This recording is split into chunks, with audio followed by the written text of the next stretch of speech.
Leanor with Too Punk to Be a Hippie, and I am here with a very special guest, my friend Jenna. Hello, Jenna.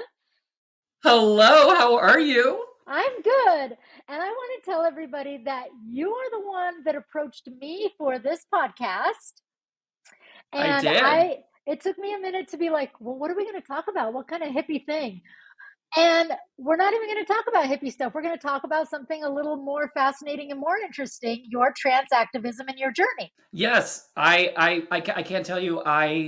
It's been on my heart a lot to talk to to talk to any Christian or like a group of Mm-hmm. Christians because I feel like they're one of the best groups we can talk to get us to understand what we're about and actually help like kind of push everything along. Right. So having grown up in the community myself for a very long time, I am very, very excited to talk to you and, potentially everybody out there that watches this. So Right. I am, Right. when you said yes, I was very pleasantly surprised. Well, and I want to talk first. Let's start with how we met because that is insane. Do you I, want to share I, the I tell story of people all the how we time, met? I love it. They like never believe it. So, I'm out here in the San Francisco Bay Area. And it was about 6 years ago. You came and played San Francisco, and I just got done drying my hands in the bathroom. And I turn around and I see you walk in the door, and inside my mind, of course, I'm like, oh my god, oh my god, oh my god, it's her. Oh my god, what am I gonna do? Well, I have to talk to her. And Yeah. I go, guys, this is like my only opportunity. And then I felt like an idiot because I forgot your name. And I'm just like freaking out and I Yeah. just say, "Oh my god, it's you!"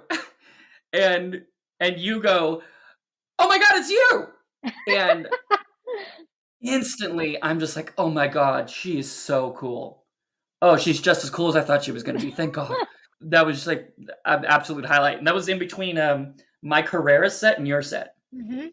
That was near my birthday time. Yeah, that was like maybe 2017, I think. Mm-hmm. Wow, that Oh, is I a remember because it was long, 2 years after I came out. okay, that is a long time ago. That is a So long time ago. And to be so long fair ago. and to be honest, like part of my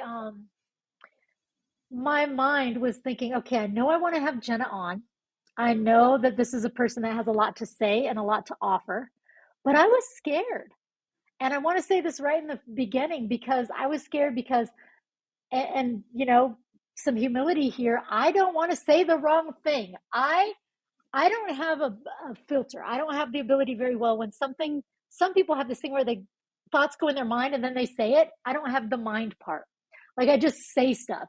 And it used to get me in trouble all the time. And so I was like, okay, but what if I look like an idiot or what if I say the wrong thing? And you and I have been talking before this podcast, and you've been very generous to say, just be yourself. And I expect you even said, I expect you to probably say some wrong things or to ask some things that. Absolutely.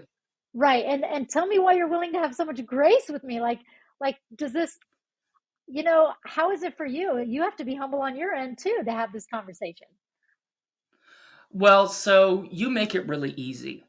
First off, I'm going to be honest. Obviously, was, I thought, I've known you now. We've been friends over Instagram for a while, and Mm, you were always super supportive of like every part of my transition. You would leave just the sweetest comments. And I just remember, meeting you in the bathroom and just how fun and how sweet you were. And I just remember thinking, like, we kind of have this pretty cool relationship now, and she's really good at listening, mm. and she doesn't judge at all. Of course, that was like the biggest thing for me. Sure. And I thought, like, if your audience could see like a Christian who's actually modeling the love of Christ, because let's face it, we're a really hot topic right now. A lot of Mm, people in power are doing awful things to us, and mm, sadly a lot of them are doing it in the name of God and Jesus. And I really honestly feel in the depths of my heart that most Christians aren't like that. mm-hmm. And I just felt like, honestly, if I could just find a way to get Christians to see us for who we are, Right. like when Jesus was on earth, who were the people he hung out with? The outcasts, right? The Yep. Pharisee, not the Pharisee. Those are the ones he Well, he hung out with them, despised. but he wasn't ever happy with them. Yeah, no, whitewashed tombs, right? Right. No, it was the tax collectors and the prostitutes Mm-hmm. and the sinners, the outcasts, and the Mm-hmm. people that he despised were the Pharisees. And I think today, we are the outcasts. I Mm-hmm. think Jesus would be hanging out with us and he would be telling the people in power that are trying to put us down, like, what's your problem? You know? So you really manifest that to me. Hmm. And that was like a big reason why I reached out to you. It's interesting because I was thinking, what can I attribute my position to? And I really do. I was thinking, it's as simple as being a kid and your parents teaching you the golden rule. Like, do unto others as you would have them do unto you. Love people. I mean, growing up with Mr. Rogers, growing up, the 80s were so much about these are your neighbors in your neighborhood. And the thing about neighbors is you don't pick them. They live there, you live there, right? And so Right? when Jesus says love your neighbors, it's like unless you're in a very specific gated community, and even then, we don't pick our neighbors. We don't pick who we are called to love, and that's actually a gift to us. That's a gift to Hmm. us to get to know and learn other people. And so that's why I wanted to have you on the podcast too, because it's an opportunity for me to get to explore more with you. And what you're going to share now, I haven't heard a lot of this. So why don't you start by telling me? I do know you came from a homeschooled Christian background, but I would like to hear a Oh, little yeah. bit more about your past and what your childhood was like. Yeah. So, yeah, I tell people all the time, a lot of times when I tell them, like, well, I grew up in a family of seven. A Oh, lot of okay. times people are like, what's that? I didn't know that. See? Yeah. Okay. And that was before my mom had two more kids with their new husband. Oh, wow. So, yeah, my parents had 5 kids in 8 years Hmm. because they thought that's what the Lord wanted them to do. Okay. And and the craziest part was we grew up in this little suburb. I'm still here. It's called Fremont, and it's in the most liberal county of California. Oh, okay. And here we are, this homeschooled fundamentalist conservative Christian family, right? Okay. It's so weird. And my parents, our whole life, my whole life, like I didn't get really any like as far as like developing my own beliefs about religion, there was no independence whatsoever. Hmm. Out of the womb, I was sheltered in this household, and if I wasn't home with my siblings, I was at church 3 times a week. Hmm. You know, Hmm. church on Sundays. You probably remember Awana. Yeah. Yeah. Yeah. Yeah. I mean, I Yeah, didn't yeah. grow up I in a total was. Christian home, but I do know that. Yeah, yeah, yeah, yeah. Well, I figured you were part of the '90s Yeah. Christian culture, for I've better or learned for some things. worse. Yeah, Awana Yeah, and yeah. yeah.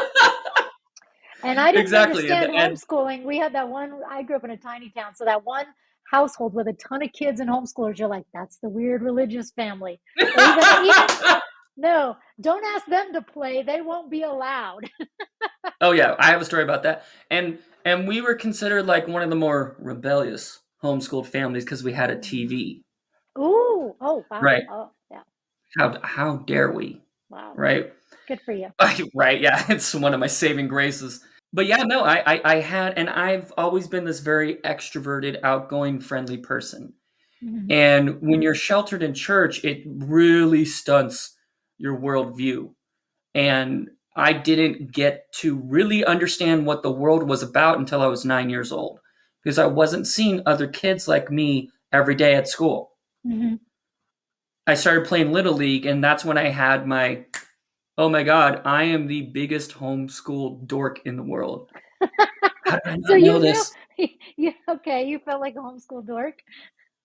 Oh, yeah. Well, it Okay. hit me very hard. Hmm. Like, because it Talk. was a whole new world to me. I was seeing Sure. kids outside of church, Right. and they would get in fist fights, they would use profanity. And I just remember the first time I went up to them and I said, guys, Jesus doesn't like the F word. Oh, yeah. Yeah. Good And then point. they looked at me and they laughed so hard in my face. Yeah, yeah, yeah, And my last name's Doherty, right? So yeah. they Okay. started calling me Dorky. Oh, yeah, yeah. I know. Sorry. Exactly. Sorry. Dude, it's one of my favorite stories, honestly, because it's Right, so right, like, right, right.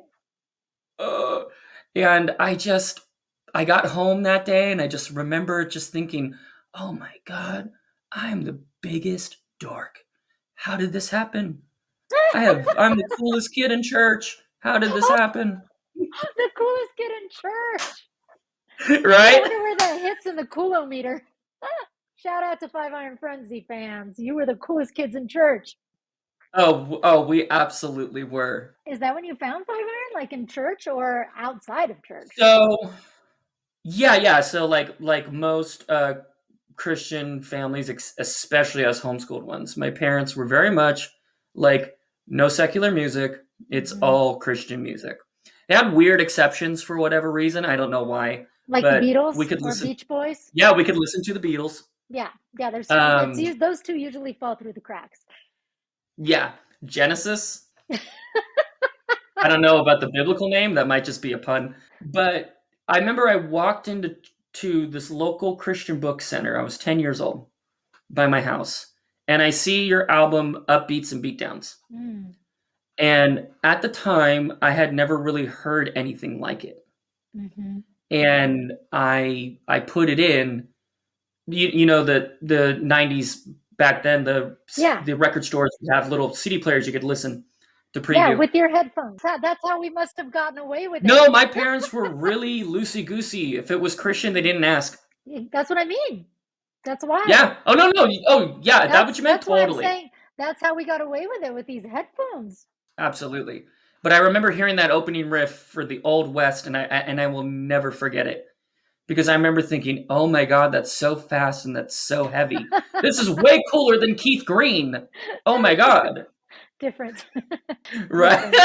Just a little different. And Just, you know. just a tad bit different. Dramatic wise was probably about the same. What I loved about you guys, it was the first time in my life where I heard music where you guys were having so much fun, you were so silly, but Mm, you also you had so much heart mm, into your music.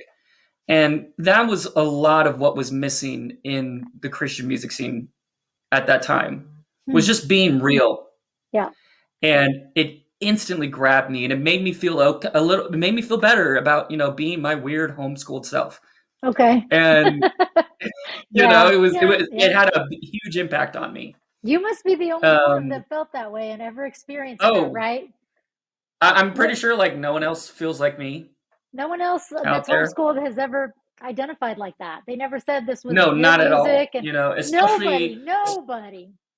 especially not in the Five Iron Frenzy Facebook groups. No, No, no, none of those groups. They don't understand this. they don't No. understand me. I transcend it. Ooh.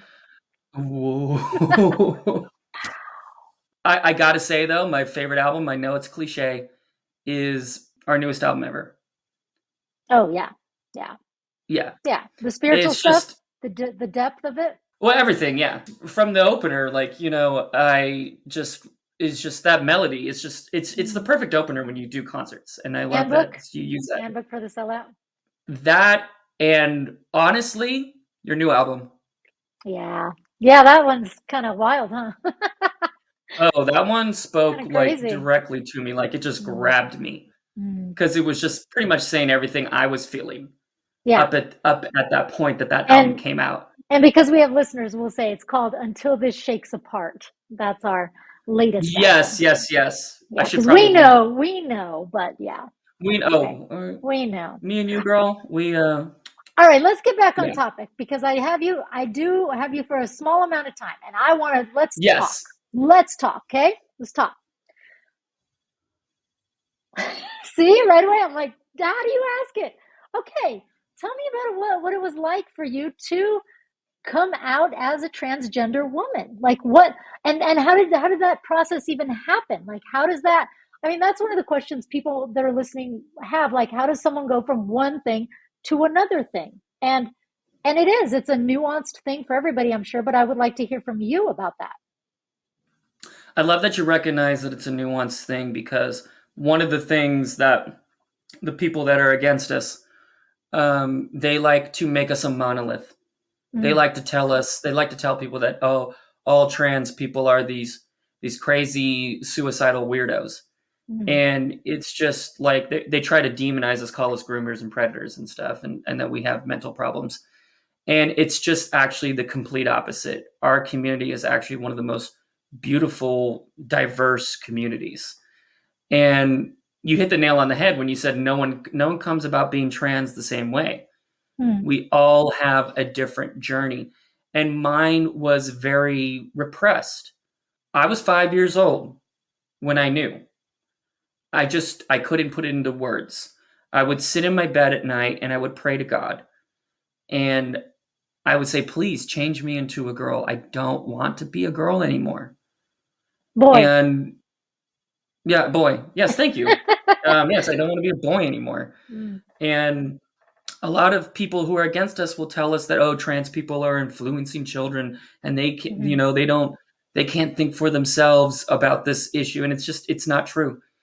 And throughout my life, I had to keep pushing it back. I would tell myself, no, that's wrong. And I would dress in secret here and there. I would steal my sister's clothes. I would steal my mom's clothes when I got older. And but then I would always go back to, no, it's sinful, quote unquote. It's you're never going to be that. Just stop. And but as I kept getting older, the feelings never went away. And I remember the first time I cross dressed in public. I was in high school. It mm. was Spirit Week, So you ended up going to and school. Yeah. Okay. yeah, Yep. and this is actually how I got my name too. I had a girlfriend come up to me. One of the days was Twin Day, and this was a Oh couple yeah. days before Twin Day. And she came up to me and said, "Wouldn't it be funny if you were my twin?" And I first immediately I go, "Does she know? Oh my god, how does Mm, she know?" mm. And then I go, "No, idiot. You're the class clown. If Okay. anybody is Okay. right." Yeah. So Okay. Yeah.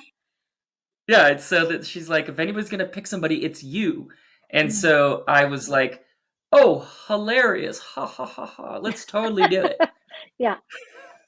But inside I was like, oh my God, oh my God, this is amazing. I'm gonna be able to do this like for real Mm, for the first time.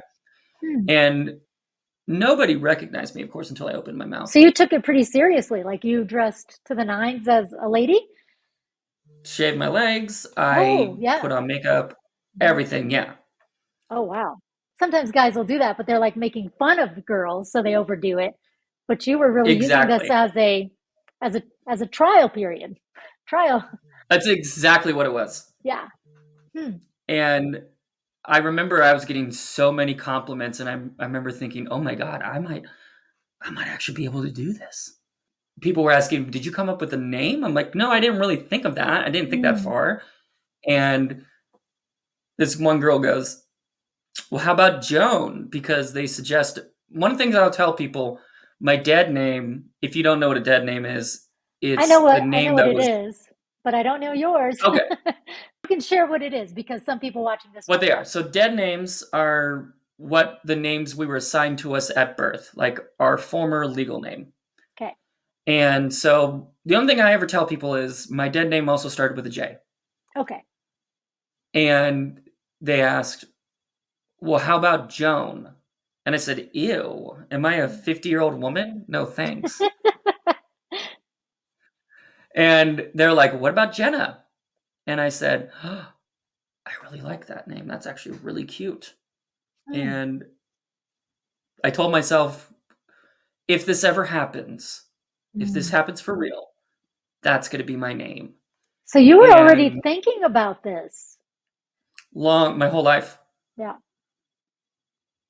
it started picking up in my early 20s. When I decided to start doing it in secret, I would go out to San Francisco or I'd go to San Mm, Jose because I was getting to the point where I couldn't do it anymore. I couldn't deal mm, with not being this person.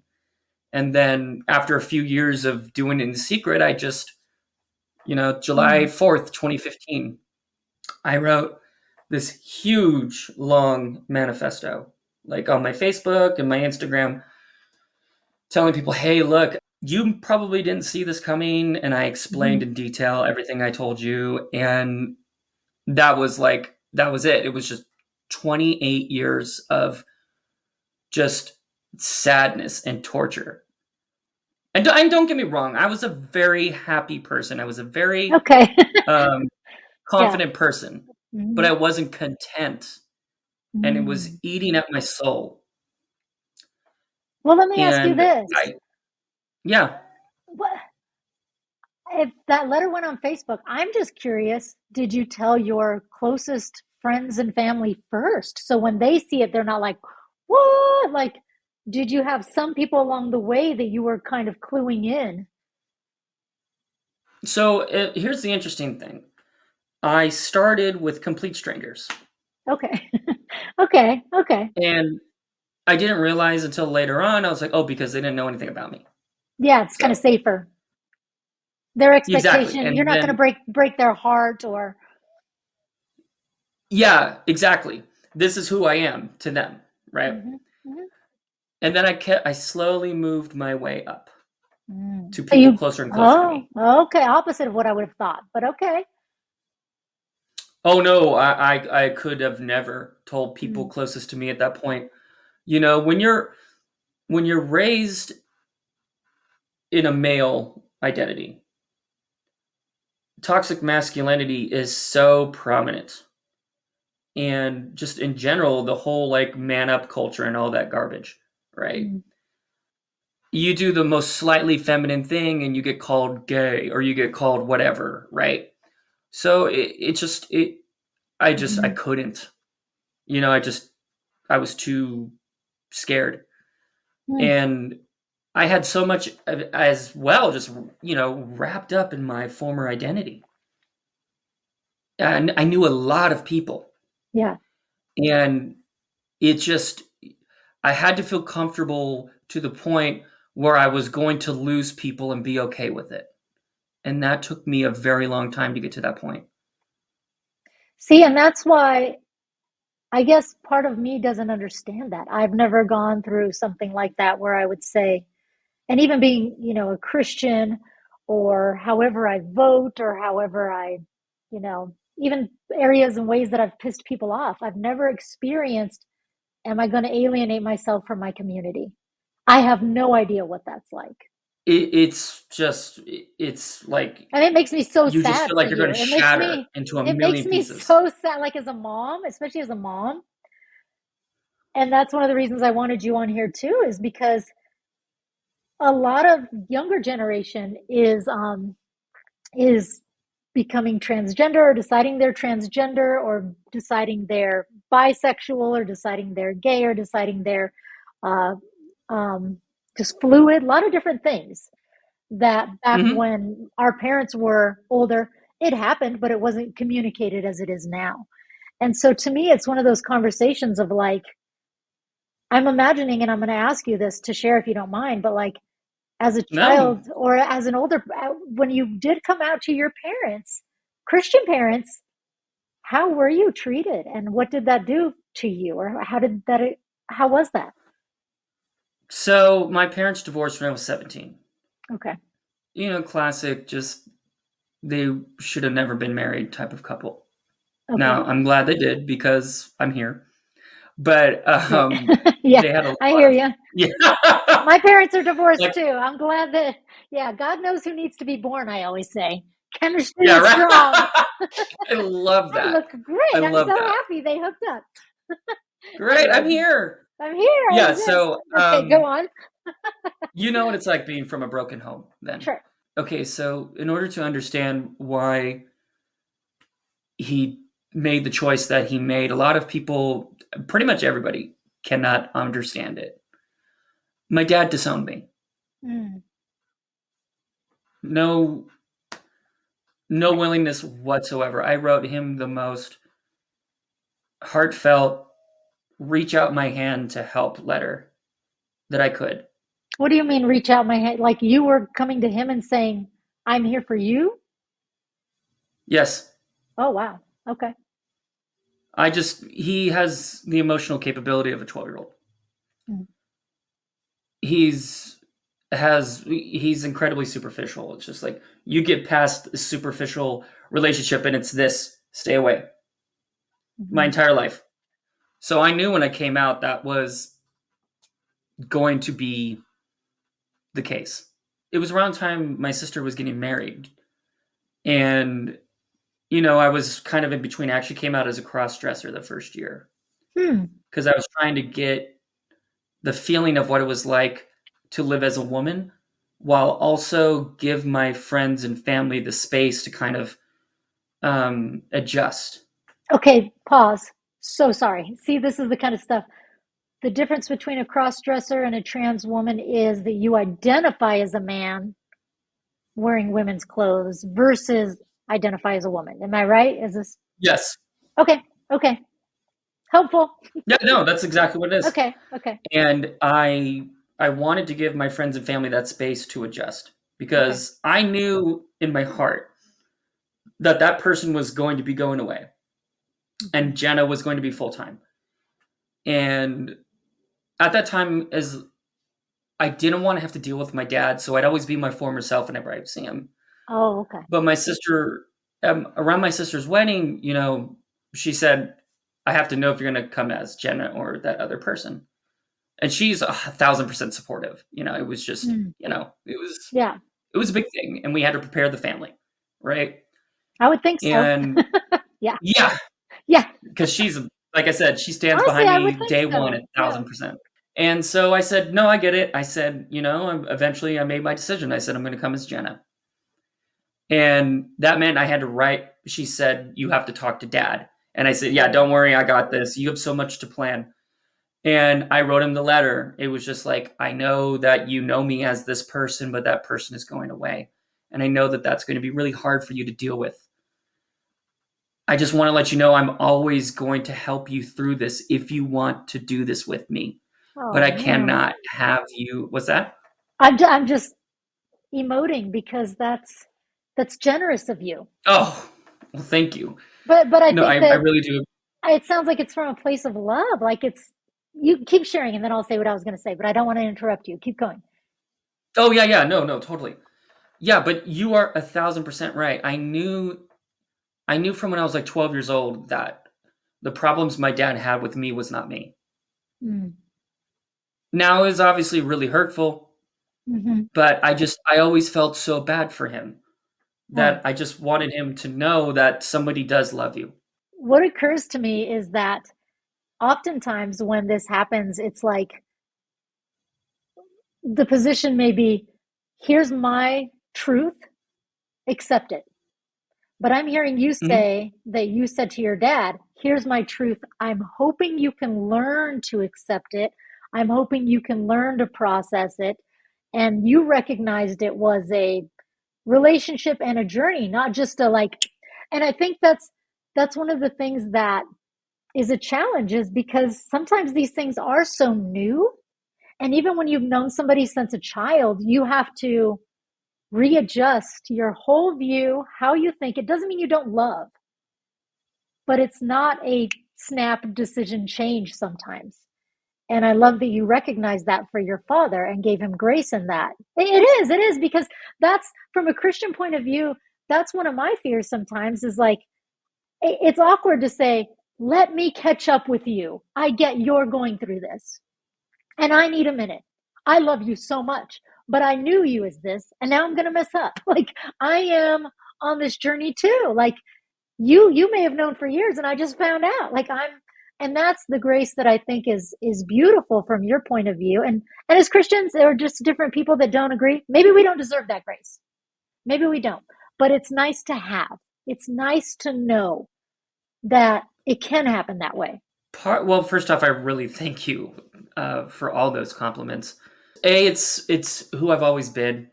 Mm-hmm. I'm very much a person that I don't really like confrontation, Mm, right. but I knew when I came out it was going to be an identity that was going to be a lot for people to Mm-hmm. comprehend. Most people in my life, I grew up, like I said, in a homeschooled Christian fundamentalist household, conservative, hardcore. Mm-hmm. And a lot of my friends, I love them dearly. and some of them took a minute to adjust, Mm, and some of them, unfortunately, I lost. I wanted to, from the get-go, say, okay, if I can find a way to be true to myself, but also give people the time to adjust, mm, hopefully more than less would be able to make that adjustment. And I was very lucky in the sense that a lot of my friends stuck around. Some really close ones didn't, and that was really hard. mhm. I'm terrible. I'm terrible at dealing with rejection. Like Oh, yeah. it burdens me for a long time. But I just knew Mm, that if I just tried as hard as I could to be patient with them, most people, for the most part, are good. I want to believe most people are good. And eventually they're going to come around and say, okay, this was weird. I didn't get it. mhm. But this person is very patient and this person is very helpful. So why am I being so hesitant? Right? It's kill them with kindness. That's the way to put it. Right. I've always found that it works the best for me is killing people with Mm. kindness. I think you said people are good. And when I think of that word, it's so nebulous to me, but I love the word people are loving. People are loving. I like that. Yes. I like that word because it's an action. It's a verb. We can show each other love. We can show each other respect. I guess that's how we show goodness is we can show, as much empathy as we can try. We can try to bridge this. And I think that's one thing we talked about yesterday because I called you and I was like, I want to do this podcast. And I was like, but I'm nervous because I'm an idiot and I say the wrong thing and I don't have a filter and I want to be respectful. And I told you a couple things. One, I told you this is not for the purpose of entertainment. I'm not having you on here as this is No. Jenna, a guest. It's nothing like that. And I also told you, you know, what it is like recognizing that there's so much more to learn and so much more that we don't know. You know, I really admire you for, well, stop, stop, stop. I just I play I just saxophone. It's not I even a big deal. It's not even a big deal. You need to stop. But I admire you in that you still have relationships with Christians and you want to have relationships with Christians because if it was me as a Hispanic woman and I'm a Hispanic cis woman and there were people that were saying she cannot have medical rights, she cannot have, her existence cannot exist. She cannot be. She's a pedophile by her skin color or by her DNA and people are going to say, but you're not. It's not your fault. You were born that way. And there's a whole slew of conversation that goes into this, whether or not we agree on how we get to where we get. You are a human being. You are a person of complete value. You are a soul. You are deserving of equal rights and you have equal needs. And some of those needs are to be loved and to be cared for and to be understood. And I would hope that society could understand that, again, we don't choose who our neighbors are, but can we open our eyes and be loving? Loving people will bring people into understanding. And you've told me before, some people that you've talked to said, don't talk to Christians because of so much of the pain and harm that they've done to you. yeah, I mean it's when your very existence is being called into question and you literally have the entire right-wing media apparatus and the Republican Party stripping you of your humanity, and every single one of these monsters tell you that, oh, it's because you're just inherently evil, you're a predator, you're a groomer, you don't deserve anything. It becomes a point where in your mind Hmm. you're it's so hard to not feel like, this might be the end for us. And for me, when it comes to our humanity just being stripped away, I'm desperate. I'm desperate for people to see it. And that's why I reached out to you, Mm, because I feel like you were someone that understood. It doesn't matter who we are. At the end of the day, we're human beings. We have a soul. yeah. We matter. Yes. I, I would tell people all the time, you don't understand it? I don't care. That's fine. What I care about is you shutting your mouth and just letting us live. There's trans activist Jenna. Yeah, she's there. You Very don't much care. so. How punk rock of you. Thank you. I know, But I it's true, know. because when I tell people all the time, I have a lot of friends who are now just, they're starting to realize just how bad it's getting. And they come to me and they're like, how? How did it get this far? And I tell them, once you put one set of conditions on a person's humanity, Mm. it's easier to take them apart piece by piece to the point where people will see you as a monster and they have no empathy and they don't have any human connection with you. You're not a human being to them. You're a subhuman. You're a freak. And when you're able to see a person as a freak, you're able to support things that are just ghastly. And that's the problem is like the fear of being canceled for me. What do I have to lose? Pissing people off, making people angry, making people doubt my Christianity. I doubt my Christianity sometimes. I mean, I'm loving the Lord as good as I can. Faith is fluid. So, yeah, go ahead and, but what do I have to lose versus what do you have to lose? It's not comparable. Exactly. It's not, what do I experience versus what do you experience? It's not comparable. What am I going to go out on a limb?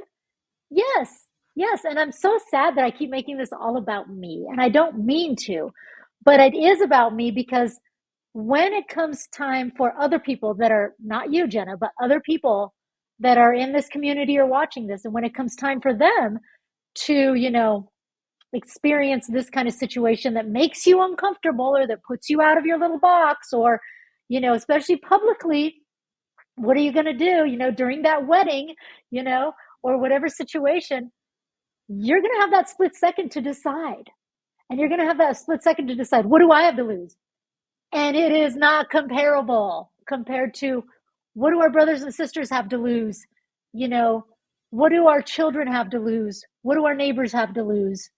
What what are we worth as a society if we can't care for each other? At the very least keep people safe. I I I know. agree I with know. everything 1,000%. I tell people all the time when they go, "What can I do to Mm, help?" And I tell them, "Look, there's really not much you can do besides okay.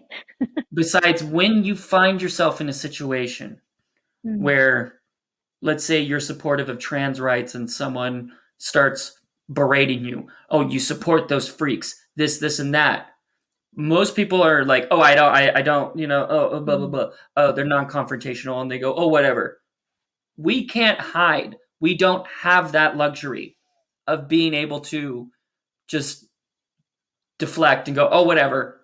Right. Right. No. So I tell No. them, you want to do stuff for us? You want to prove that you really support us? You put yourselves on the line. You put your skin in the game. That's the kind of energy we need from cis people. We talked about this yesterday, the idea that, and I'm going to use a word I told you I didn't want to use, but I'm going to use it because I'm putting it in a context. Yeah, go for uh, it. the concept of allyship, we talked about how it's a spectrum Hmm. and how for some people and for a lot of people out there, it always is a spectrum, like 100%, 0%. I'm on a path, you're on a path, we're learning things.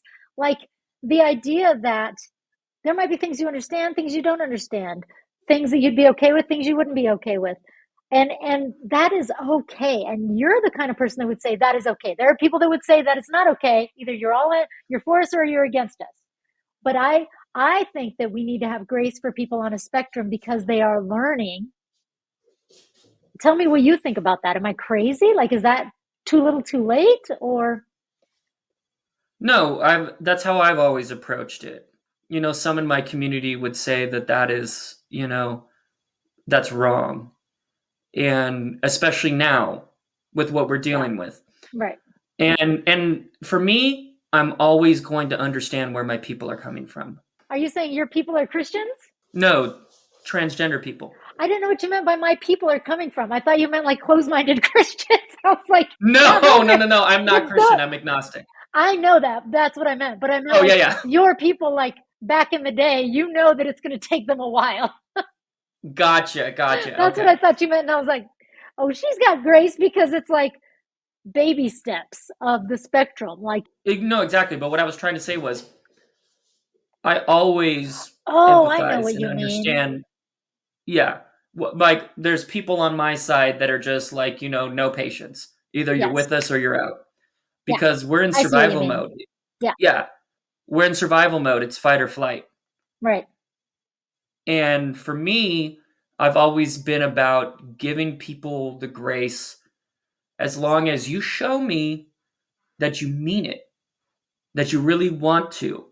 You want to make the effort, then I will give you the patience and the grace to get there. Mm-hmm.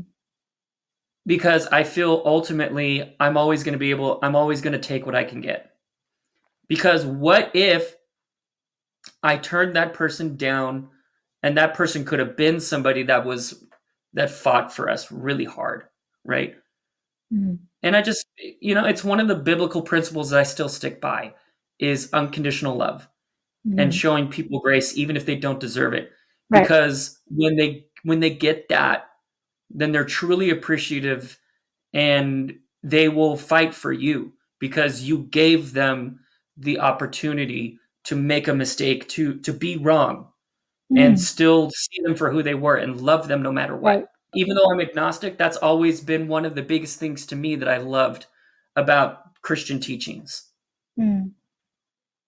And I think that's powerful. I think grace is powerful. And I think that's why I appreciate you is because I know like yesterday we talked for an hour and a half easily just and some of the things we're not going to share here, but I appreciated that I could ask you questions and especially like around terminology and ideas and just it's not everybody has this. Not everybody has a gift of somebody that they can say, "Tell me in safety. I can be ignorant and stupid, but kind and loving and say, I don't want to be ignorant and stupid. Ignorance is not bliss to me. It's not. It's not going to work anymore. Like, and it never did. It's just I I don't know, even at 46 years old, there's so much more to learn. There's so many more ways to love people. And I'm not, you keep putting me on this insane pedestal. but I really do feel like this is an area where I I struggle because I guess I don't have the guts to say I don't know everything, and I don't have the guts to say I have said things publicly that I am ashamed of before. Um, just So have stupid, I. ignorant I've things, said a ton of stuff publicly that I'm ashamed of. right? But I've always been of the mindset that, like, if you're willing to be vulnerable and open and be like, yeah, when I was in my early 20s, this is me specifically, I Sure. was a cringy libertarian that said really edgy, dumb stuff. Yeah. Yeah. And I'm embarrassed by it, but I can't do anything about it. I just Sure. have to hope that people will give me the grace and realize, okay, you know what? She's gone through a whole, like, talk Yeah. about a pendulum, right? Yeah. Um, and I had people that gave me the grace Mm, and the willingness to forgive. right. And I loved how much they did that for me. And I'm like, it's the bare minimum I could do is to give that to somebody else, especially someone that I can see it's like so good at heart and they're almost there and they just need like a little push or they just need a little bit Mm, more time, right? That's yeah. why I am not, unless you're just a straight up bigot who's going to Mm, dehumanize me for who I am. I'm the type of person that's going to be 5, 6, 7, 8 chances. Wow. Wow. Yeah. Yeah. And sometimes that's bad, you know? Well, that's fascinating though to hear you say that, because a lot of people that are on the other side that are supposed to be the most loving are saying didn't even start with a chance. Yeah. You see what I'm saying?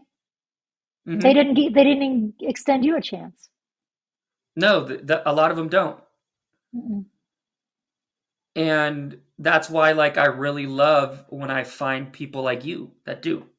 Mm. I love when I find people like you that do, because I really do feel like people like me and people like you, we can start to bridge the gap, Mm-hmm. and Christians can see that trans people aren't these freaks, these pedophiles, all this disgusting stuff.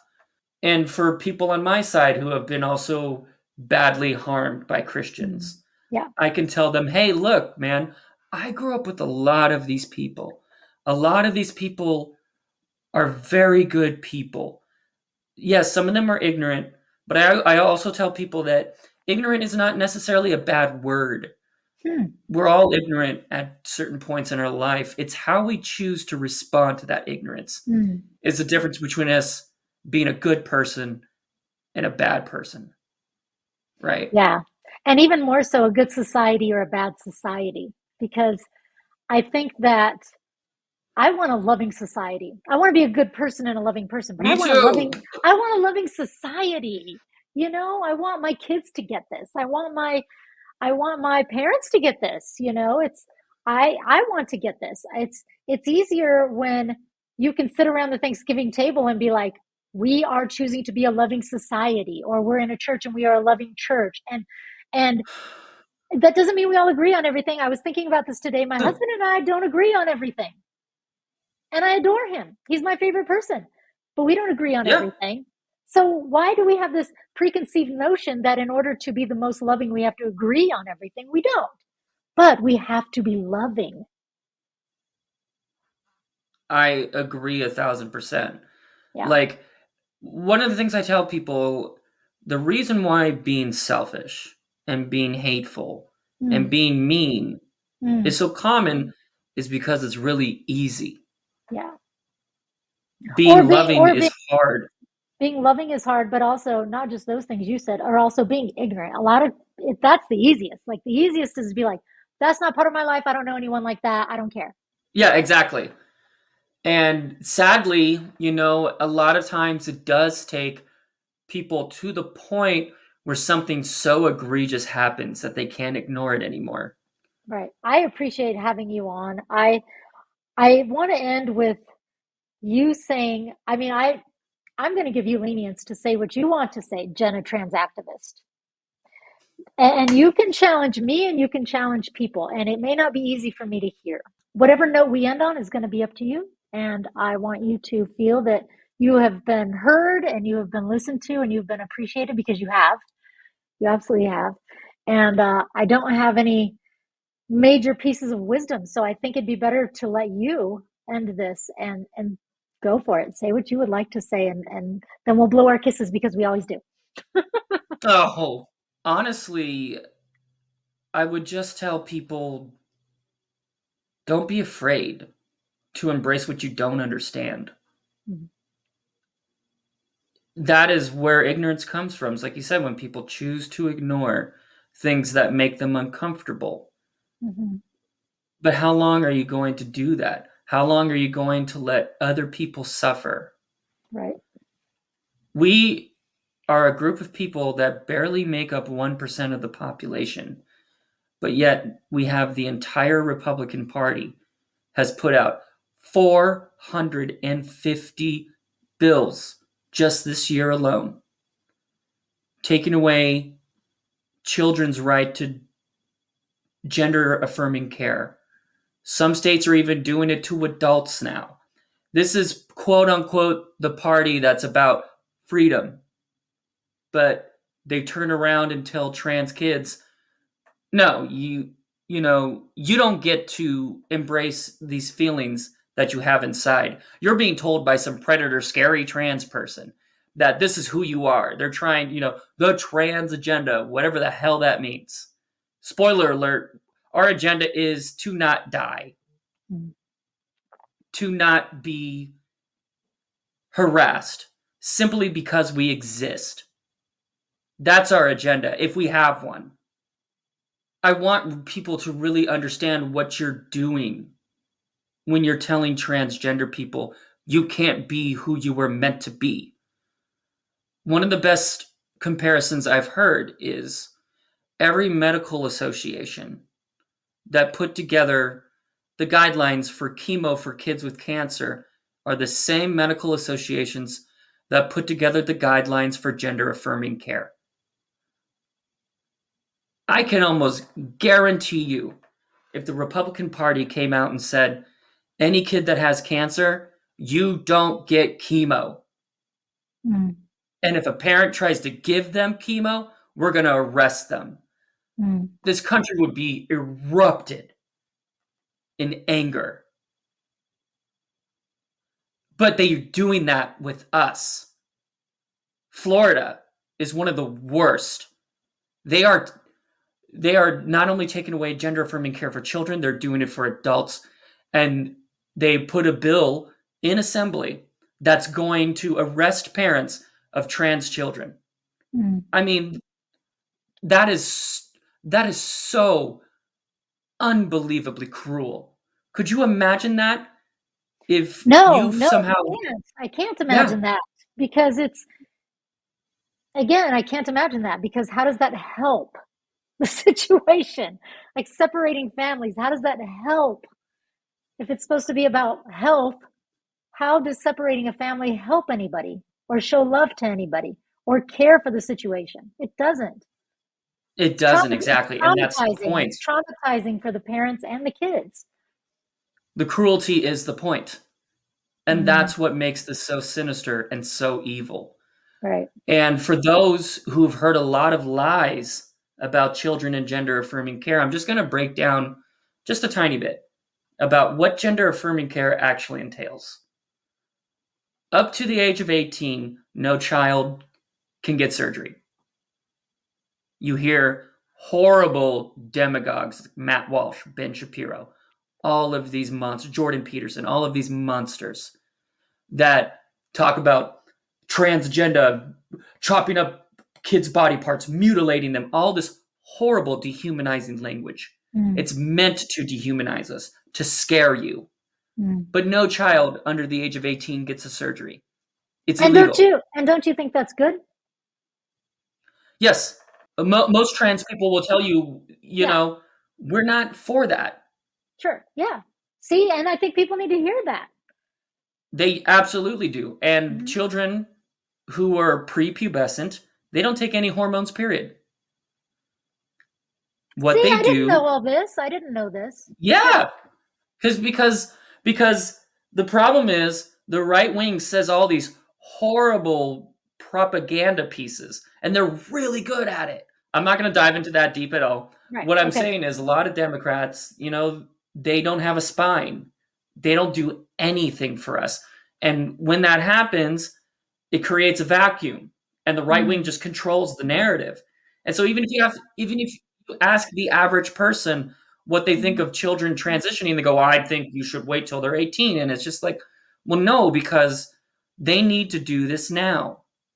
Mm. 42% of our population struggles with suicidal ideation.